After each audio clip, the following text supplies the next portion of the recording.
Dear students, now we are here to discuss about one of the interesting topic under neurological disorders, that is cerebral aneurysm. Before going to the topics, let us review the objectives of cerebral aneurysm. First, the define cerebral aneurysm, enlist the etiology of cerebral aneurysm, explain the pathophysiology of cerebral aneurysm, enumerate the clinical manifestations of cerebral aneurysm, list down the diagnostic measures of cerebral aneurysm, explain the medical, surgical and nursing management of cerebral aneurysm. Now, let us see the definition of cerebral aneurysm. It is known as intracranial aneurysms or brain aneurysm, in which there will be a dilatation in the walls of the cerebral artery.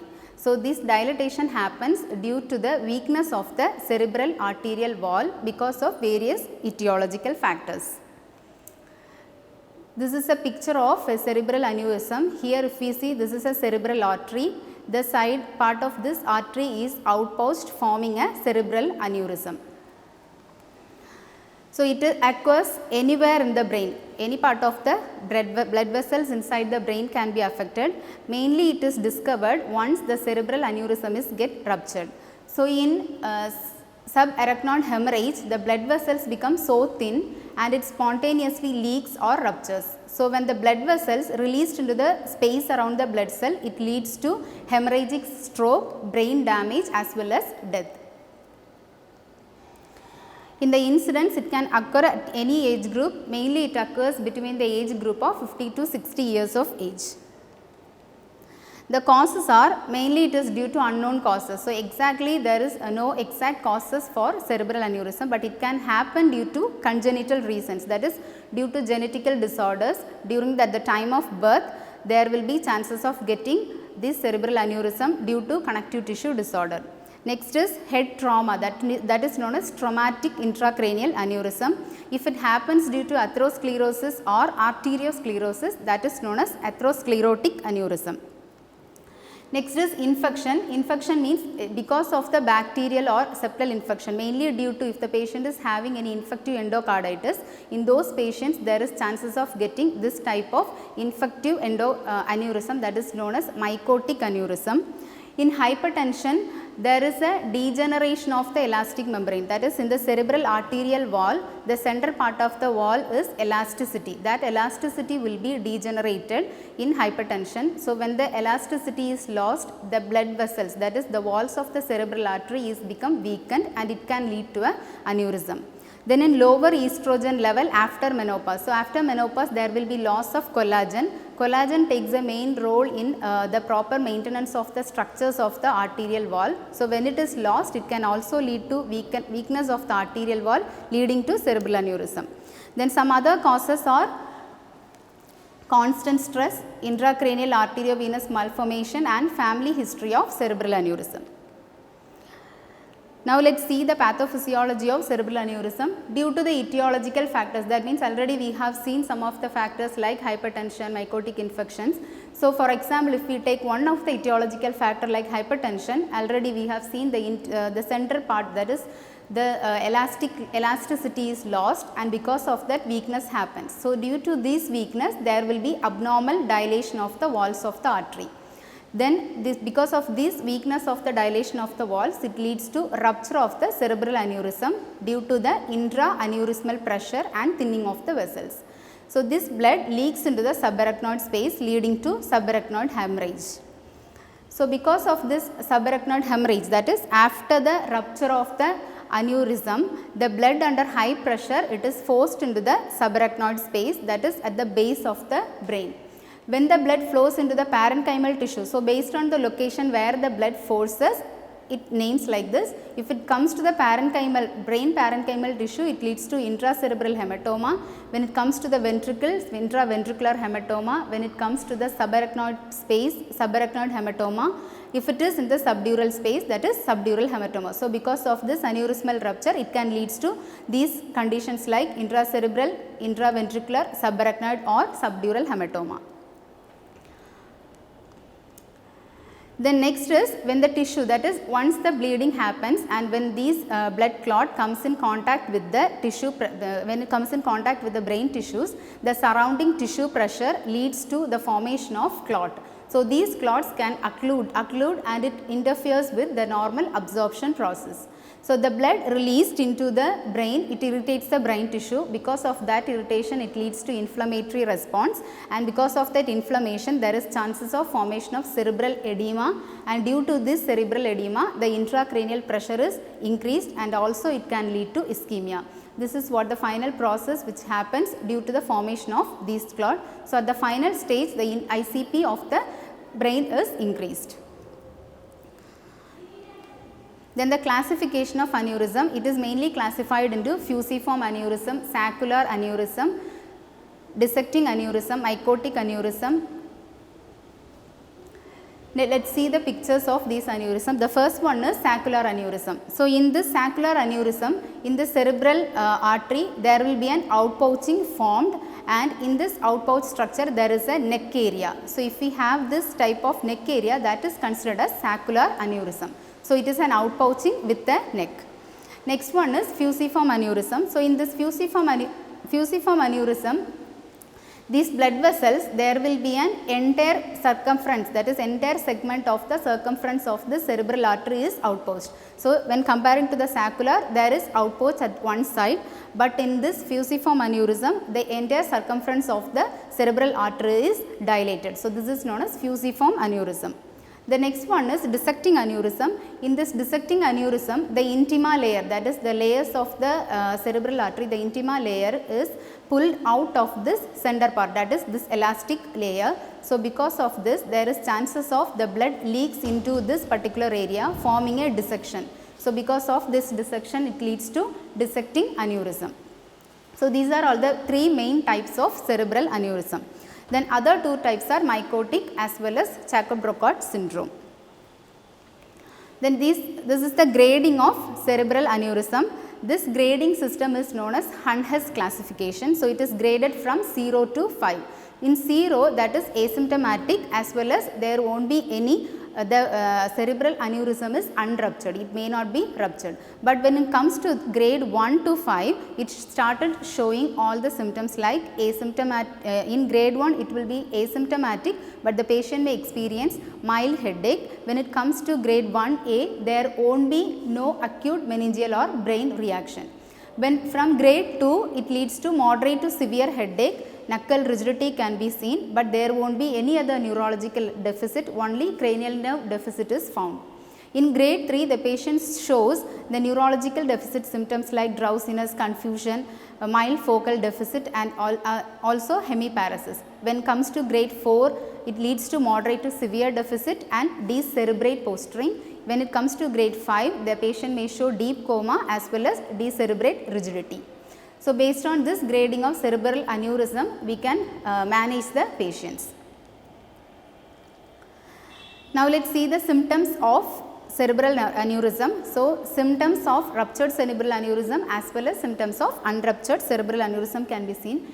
At the symptoms at the time of rupture, the headache, which is one of the main symptoms which is faced by the patient. The headache seems to be very severe, which is considered as one of the worst headache which can be faced in their lifetime. So, it is considered as one of the worst headache of their lives.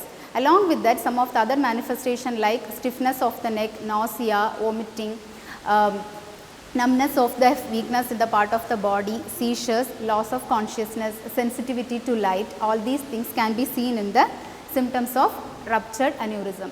When it comes to the unruptured cerebral aneurysm, mainly the unruptured cerebral aneurysm is asymptomatic, but the patient can show symptoms like headaches, dizziness, blurred vision, seizures, pain above or around the eyes, numbness or weakness on one side of the face, difficulty speaking, loss of balance, difficulty in concentrating or problem with some short term memory. Next, we shall see the diagnosis of cerebral aneurysm. So, some of the diagnostic measures of cerebral aneurysm are computer tomography, MRI, cerebral angiography, magnetic resonance imaging as well as magnetic resonance angiography can be seen. In computer tomography, the CT scan can provide useful information on location. So, this CT scan is done mainly to identify the location of the aneurysm, and the neurological deficit. So, here the blood appears as high density, seems like white, that is after doing a CT in the CT scan report we can see the hematomas in white color. So, from that we can identify the patient is having a hematoma. Next is cerebral angiography. It is considered as the gold standard evaluation of cerebral aneurysm, because here a special X-ray procedure is used which gives a series of pictures of blood vessels. So, this procedure is performed before surgery and after surgery. After surgery, this cerebral angiography is done to confirm the placement of the aneurysm clippings. Next is magnetic resonance imaging. Here it gives a better result of the aneurysm, even the values, that is the size of the aneurysms can be easily identified even from 0.5 to 1.5. Next is the transcranial Doppler. It is mainly done in neuro ICUs. So, it helps to monitor the flow velocities, that is in cerebral aneurysm it is very essential to monitor the flow velocity, because if there is any bleeding happens there is chances of go for the vasospasm. So, cerebral vasospasm is one of the main complication of cerebral aneurysm. So, to earlierly identify this symptom, the transcranial Doppler can be done and easily detect the chances of occurrence of vasospasm. Next is the magnetic resonance imaging and MR angiography. It gives a 3-dimensional image of the cerebral aneurysm, which gives more detailed images of the brain as well as soft tissues. Next is the management. So, the main goal of cerebral aneurysm is augmenting the cerebral blood flow. So, it is done by increasing the cerebral perfusion pressure, then maintaining euvolemia, that is in majority of the cases there is chances of bleeding, that is subarachnoid hemorrhage. So, because of this hemorrhage the patient's fluid volume will be leads to deficit leading to dehydration. So, to prevent the dehydration we have to maintain the normal fluid status of the patient. Next is maintaining the normal intracranial pressure, then neuroprotection. In neuro ICU we have to give cares like arterial line is placed to monitor the patient hemodynamically, intubate the patient if the patient is comatose or unable to maintain their proper airway as well as breathing pattern. In cardiac monitor is very important to monitor the cardiac status, because in subarachnoid hemorrhage it is mainly associated with arrhythmias which can be easily detected by means of ECG. Then intraventricular catheter is placed in case of hydrocephalus. As per the Hunter's classification, if it is in grade 3 there is chances of having hydrocephalus. So, in such cases there will be we have to put intracranial shunt, that is intraventricular shunt. Then fluid volume control. The volume of the fluid, as mentioned earlier, maintain a fluid volume within a normal range. Here two things can happen. If there is cerebral edema, the fluid should be maintained properly, that is certain fluid restriction should be maintained. If the patient is in dehydration, we have to promote euvolemia. So, the underlying reason is the important for this, because if dehydration, it will increase as the hemoconcentration which further lead to cerebral vasospasm. So, in such cases we have to give fluid administration. If cerebral edema is present, there is chances of having edematous. So, here we have to follow fluid restriction and steroids can be given. Also mannitol to be given to decrease the cerebral edema. Normal saline of IV solution can be given with 2 ml per kg per hour should be administered. Then controlling of blood pressure. To prevent bleeding we have to control the blood pressure. If the blood pressure is elevated, it can lead to increased intracranial pressure. So, to control blood pressure we have to administer antihypertensive drugs. Then in drug therapy, these are all the drugs which we give for the patient with cerebral aneurysm. First one is calcium channel blockers to control the increased blood pressure. Anticonvulsant should be given as a prophylaxis to prevent the occurrence of seizure. Once the cerebral hematomas comes in contact with the brain parenchymal cells, because of the irritations it can lead to seizure attacks. So, as a prophylaxis we have to administer anticonvulsant drugs. Next, provides stool softeners to the patient to prevent constipation. So, in case of constipation, if the patient tried to for a Valsalva manner, that can induce the strain which leads to rebleeding of the cerebral aneurysm. So, to prevent that we have to provide stool softeners. Next, analgesics to maintain the headache. Sedatives is prescribed mainly in patient who is agitated, because agitation in a patient can lead to increase in blood pressure. So, increased blood pressure can lead to an further bleeding or rupture of the cerebral aneurysm. So, to prevent that we have to give sedatives to a patient who is agitated. Then heparin can be administered in case if the patient is having a chances of getting emboli. So, to prevent that administer heparin. These next we shall move on to the surgical management. Mainly 3 surgical procedures is followed. One is surgical clipping, coiling, then first one is the clipping treatment for cerebral aneurysm. So, this is a aneurysm which is having a neck, that is the saccular type of aneurysm. In this type of aneurysm we have to prefer surgical clipping. So, this clipping is helped to outpouch, that is surrounding the neck area it is clipped, so that the blood which chances of movement of the blood towards this cerebral aneurysm area is prevented, which helps in prevention of rupture or rebleeding. So, surgical clipping, here it is the aneurysm with a stem is usually managed. Depending upon the location and size, more than one clip can be necessary. So, first temporary clips are applied to the medial or distal area and minimizing the blood flow. Then we have to ensure the permanent placement of the clip. The clipping techniques are, first one is straight, curved and fenestrated. So, straight clip is used in case of small aneurysm. This curved clip can be placed in case of reconstruction of the vessel. Fenestrated clip is used to encircle the aneurysmal neck. Next is the surgical wrapping. Surgical wrapping is a procedure which is mainly done in case of fusiform aneurysm. So, we can see a small picture of it. In fusiform aneurysm, the fusiform shape is, as I mentioned earlier, it will be like this. The overall circumference of the cerebral artery is dilated. So, here a muslin wrap is placed around this aneurysmal area. So, because of this wrap, it is muslin wrap is completely wrapped around the fusiform area. So, there it acts as a support to this cerebral artery as well as it will induce scarring. So, in this way the surgical wrapping procedure is used and fusiform type of aneurysm is managed. Next is balloon remodeling techniques, that is coiling technique. Here it involves, this technique involves the temporary occlusion of the aneurysm neck with a detachable balloon. This balloon prevents coil migration out of the aneurysm. So, we can see this from this picture. This is an aneurysm. Here we have kept a detachable balloon and the coil is placed inside this aneurysm. This coil is filled inside the aneurysm. So, this balloon is placed to prevent, this is a detachable balloon. So, after it is in place, this balloon will be detached. So, because of this, it will prevent the coil to come out of this area. So, after that 1 mA of electric current is given, so that it creates a thrombus around these walls of the aneurysmal area. In this way this coiling technique is done. So, this using angiographic technique, the guiding catheter is introduced into the carotid artery under heparinization in this procedure. Next is the parent vessel occlusion. That means if a cerebral aneurysm is in place, the parent vessel which is supplying the blood to the aneurysmal area is occluded, so that the movement of the blood from the parent vessel is prevented to go inside the aneurysmal area, so that it can prevent the cerebral aneurysm rupture or blood inside the cerebral aneurysmal area. So, in this case, while doing this procedure, the neurological function should be monitored for around 20 minutes, and this after monitoring we can able to decide whether we can go through this or not.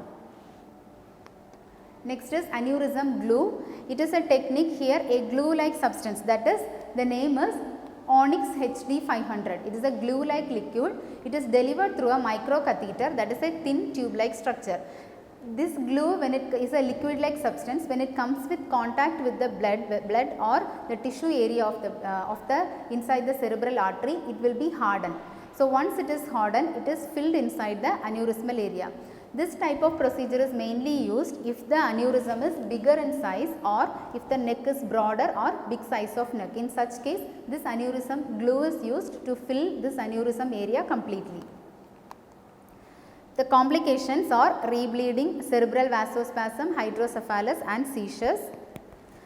Nursing management. How can we manage in the nursing aspect? First is we have to establish and maintain a patent airway, administer supplemental oxygen as needed.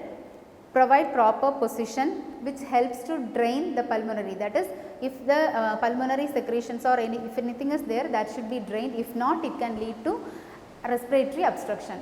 So, suction the secretion from the airway if at necessary to prevent hypoxia and vasodilation. Then monitor the ABG analysis. Based on that, we have to give supplemental oxygen. If needed, prepare the patient for emergency craniotomy. Minimize the risk of bleeding to avoid increased intracranial pressure. Administer antihypertensive agent as ordered. Turn the patient often. Encourage deep breathing and leg movement. Apply elastic stockings to prevent deep vein thrombosis. Give fluid as ordered. Monitor the IV infusion to avoid overhydration. Assess the patient during meals. If the patient having any gag reflex should be assessed. If it is present, there is chances of aspiration. So, that should be assessed. Implement the bowel elimination program based on the previous habits. Raise the bed rails to protect the patient from injury. I hope you all can able to understand this topic on cerebral aneurysm.